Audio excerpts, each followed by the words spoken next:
Lesson 10, Genius. Whenever we speak of great success in anything, the question of genius comes up. Genius is usually considered to be the attribute of a very few people. There's a great deal of misunderstanding on the subject. People think, for example, of genius as allied to your IQ. They speak of somebody with a genius IQ. That makes it seem as if the more intelligent you are, the more you reason, the more you're going to be able to succeed in what you're accomplishing. But I've been talking about a level of awareness that isn't so much just a reasonable thing, but a more intuitive thing. And in fact, genius ties in with that also. Genius is allied to the word genie. Back in the old days, they used to think of a genie as a spirit that sort of sat on your shoulder and told you what to do, or you rubbed a lamp and it appeared and gave you all sorts of marvelous gifts. But the etymological connection with that shows that genius is really something that you receive rather than something you can manifest by just your intelligence quotient. Genius is something, therefore, available to everybody, basically. What we have to learn to do is listen. Instead of being too active, a good leader and somebody who manifests in his life the different aspects of genius is always going to be somebody who listens. You'll find that in science, very often, great discoveries have been made because people were ready to recognize them when the occasion arose. How many people have seen mold on bread for countless centuries, but suddenly people were ready to see that mold and think of it in a new way, and penicillin was discovered. The same thing is true with creative ideas. You're ready for them because you're listening, and when they come, you just know.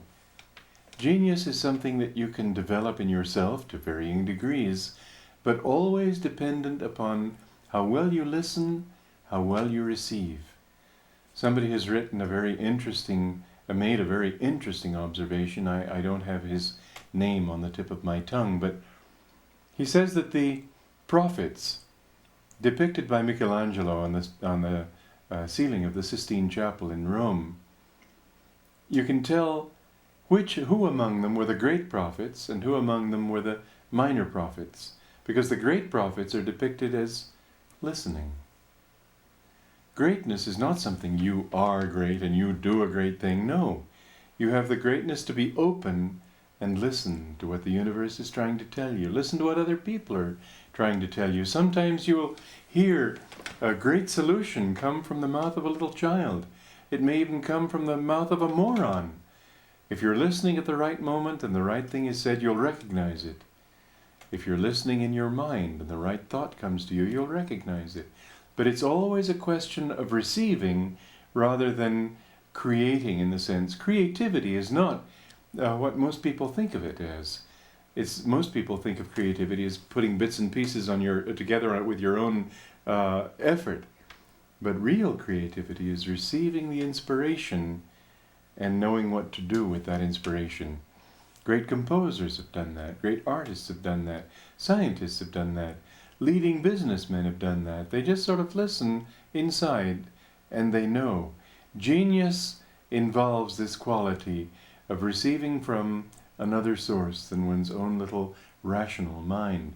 Now, it may be a level of your own mind, but nevertheless you have to be open to that level in order to be able to bring it out into manifestation. So you may say, well, I don't aspire to be a genius. But genius is only a word for excellence. And surely you aspire to excellence in what you do, or you have no ambition to be a leader, and certainly not a magnetic leader. If you aspire to be a magnetic leader, you should think in terms of genius. Not in terms of, oh, I am a genius, the world will remember me. I don't mean it in that way. But you must be open to the idea of receiving great inspirations rather than little mediocre whims and fancies and passing notions. You have to be willing to think in terms of greatness, not greatness for yourself, greatness for what you're trying to accomplish. You'll never be a really magnetic leader if you don't have that attitude, and I'm assuming that you understand this or you wouldn't be listening to this course. So let's talk about how to develop this kind of genius. I've talked about intuition. It's a similar thing, really. Intuition, genius is the power to live more by intuition. But genius has something more going for it. You will notice that there's one quality that geniuses always seem to have, a quality that we've touched on again and again in this discussion of leadership, magnetic leadership. And that's why I tie genius in with the magnetism of leadership. The one quality that you'll find is not the perspiration that Edison described when he said that genius is 1% inspiration, 99% perspiration. People may work very hard and not accomplish very much. Certainly not very much worthwhile. And other people may, with just a little touch, suddenly create a work of genius. Schubert wrote 8 of his greatest songs in a single afternoon. He didn't sweat and slave, they just came to him. Why?